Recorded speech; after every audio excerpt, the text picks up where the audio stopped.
Welcome to another episode of the Hangout Cafe with me, your host, Joseph Njao. And today we are continuing the conversation on climate change. So the conversation on climate change should start from self. A personal reflection on the impact that climate change can have on your life as an individual, your family and friends, your nation, and then the world. The other aspect to consider is a fundamental question that should weigh on each and every individual. Are your actions contributing towards global warming, or are the same actions tailored towards towards saving the environment? The conversation on climate change has long been held in the corridors of power. The same needs to trickle down from policymakers and politicians to the electorate, because in order to save the planet, every person has to play a key role in attaining the goals set forth by the government, and most importantly, goals that every individual has set in contribution to the global effort of combating climate change. It is no secret that climate change is being felt across the globe. Among the most pronounced global incidents includes the receding glaciers. In an article by the BBC, headlined "Climate Change Warmth Shatters Sections of Greenland Ice Shelf," is one of the more pronounced effects of global warming. An ejected section that covers about 110 square kilometers is seen to have shattered into many small pieces. This loss is but further evidence that has been presented by scientists to demonstrate the rapid climate changes that are taking place in Greenland. Dr. Turton notes that in the atmosphere in the region, that is Greenland, has warmed by about 3 degrees Celsius since 1980. What is more troubling is the report documented by Oceanographers, which shows the presence of warmer sea temperatures. This revelation means the shelf ice is almost certainly being melted from beneath as well. Now, in our midst, some may ask questions like, what has this got to do with anything? Well, just one Google search away, there's a publication by UCAR, Center for Science Education, that notes the following. Now, as I had begun to illustrate in the previous video, the world is more interconnected than one might attempt to imagine.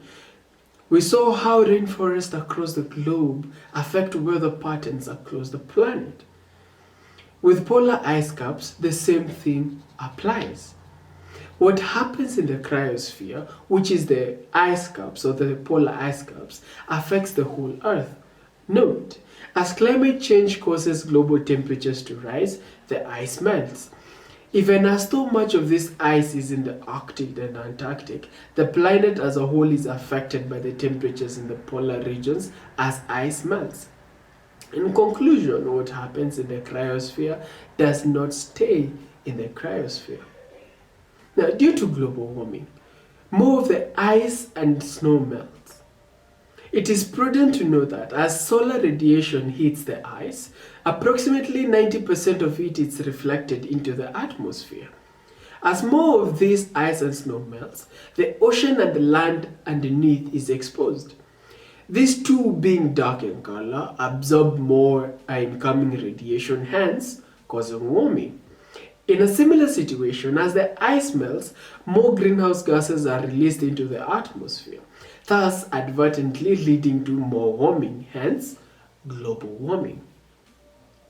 This is just but the tip of the iceberg in its literal sense. But it does bring into question many unanswered questions. Why is it that on an issue that can cause mass extinction, the world is so deeply divided? The future of our generation as young people depends on our actions taken today. Yet, as we unite to demand change, our voices seem to disappear in the noise of political interest by special interest groups and political agendas.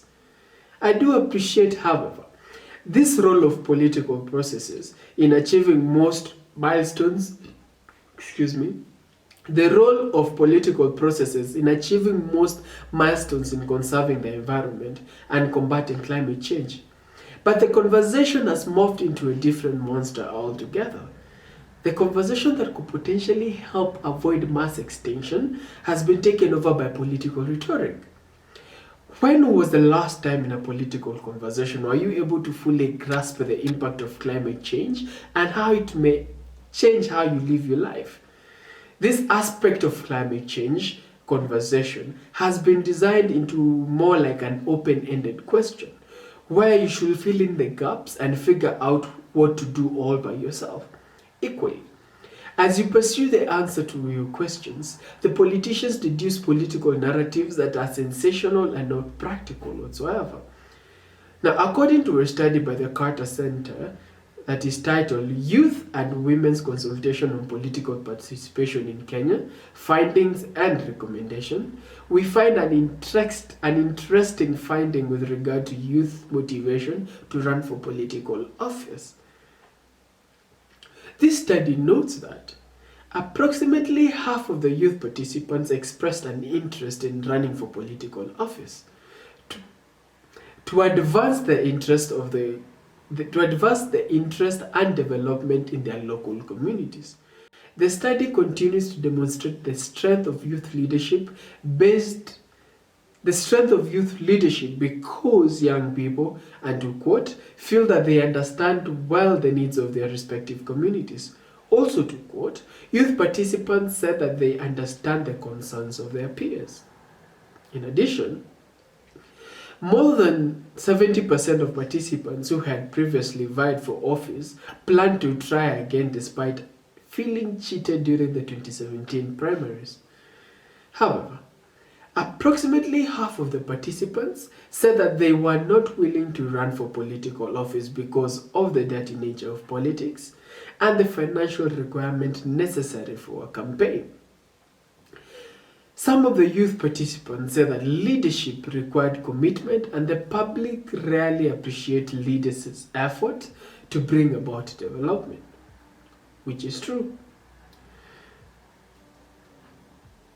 The leaders without the electorate are not leaders, and therefore the leaders need to learn to listen to us. A youth participant from Kisumu quoted, "Once you are a leader, the blame lies on you. Take up responsibility and take up the blame too." Another youth from Garissa quoted a Somali saying. Now, so what is the way forward?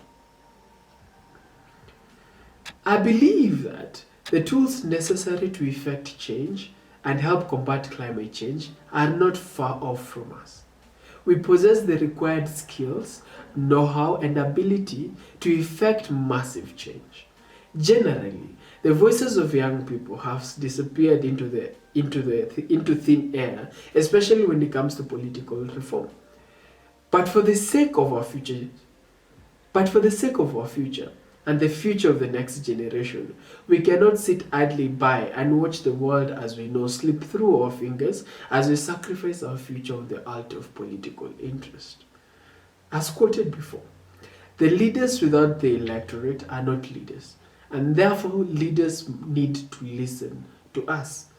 We can effect change through our voices. Let us band together and petition our governments and local leaders to take seriously the threat of global warming and consequent climate change by instituting measures that are targeted and reasonable in combating climate change. Let us take the opportunity and use social media to educate ourselves and others on what climate change is, how to combat it, and how we can save millions of species currently endangered by the warming planet. Use social media to echo the findings, warnings, and recommendations that our scientists have put together to help the globe navigate this delicate time with regard to global warming and climate change. Let us tune out the noise by uninterested parties hell-bent on destroying the environment. While everyone has a right to speech or opinion, it does not necessarily mean that the opinion is relevant to this subject. Let us tune out the noise and try to become more informed on the latest in climate change.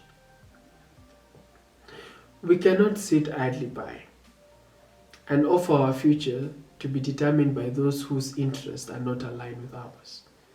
As young people, we have the means to effect change. in our various capacities, and as such, it is high time we all woke up from our passive involvement and take the lead in ushering the world into a more green and sustainable future. We have all it takes and the time to do it. Let not the future judge us for sitting idly by and watching the effects of global warming ravish the earth on our watch. It is our world too. So let us do something about it. So this has been the Hangout Cafe with me, your host Joseph Njao. Don't forget to like, subscribe, or even comment and share your thoughts on global warming and let the conversation going.